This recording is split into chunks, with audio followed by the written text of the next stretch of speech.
Skill development എഡ്യൂക്കേഷനിൽ മുൻനിരയിലുള്ള blitz അക്കാദമിയുടെ കോഴിക്കോട്ടെ പുതിയ ബ്രാഞ്ച് ഉദ്ഘാടനം ചെയ്തു. മാവൂർ റോഡിലാണ് അക്കാദമി പ്രവർത്തനം ആരംഭിച്ചത്. ഡയറക്ടർ ഫസൽ റഹ്മാൻ, നീന ആസാദ് തുടങ്ങിയവർ ചടങ്ങിൽ പങ്കെടുത്തു. 15 വർഷത്തെ തിളക്കമാർന്ന പ്രവർത്തന മികവും പരിചയവും കൈമുതലാക്കിയാണ് ബ്ലിറ്റ്സ് അക്കാദമി കോഴിക്കോട് പുതിയ ബ്രാഞ്ചിന് തുടക്കമിട്ടത്.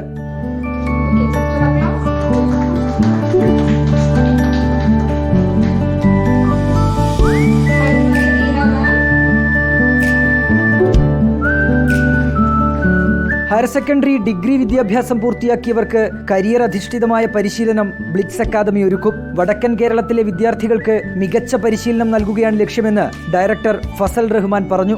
മലബാർ ഏരിയയിലുള്ള കുട്ടികൾക്ക് തൊഴിൽ +2 ശേഷം അല്ലെങ്കിൽ ഡിഗ്രിക്ക് ശേഷം സ്കിൽ ഡെവലപ്മെൻറ്റ് ട്രെയിനിങ്ങിലൂടെ ഏറ്റവും അഡ്വാൻസ് ലെവലുള്ള AI ടെക്നോളജി അങ്ങനെ ഉപയോഗിച്ച് ചെയ്യാൻ പറ്റുന്ന ട്രെയിനിങ്ങിലൂടെ അവരെ ഇന്നത്തെ കാലഘട്ടത്തിനനുസരിച്ചിട്ടുള്ള തൊഴിൽ മേഖലയിലേക്ക് നയിക്കുക എന്നുള്ളൊരു ലക്ഷ്യത്തോടുകൂടിയാണ് ബ്ലിറ്റ്സ് അക്കാദമി കാലിക്കറ്റ് ഇന്ന് പ്രവർത്തനം ആരംഭിക്കുന്നത്. Logistics, cyber security, interior designing തുടങ്ങി വിവിധ മേഖലകളിൽ സംരംഭകത്വം തുടങ്ങാനും അക്കാദമിയിലെ പരിശീലനം കൊണ്ട് സാധിക്കും. ദുബായിലേക്കും മുംബൈയിലേക്കും പ്രവർത്തനം വ്യാപിപ്പിക്കാനാണ് ബ്ലിറ്റ്സ് അക്കാദമിയുടെ തീരുമാനം. റിപ്പോർട്ടർ, കോഴിക്കോട്.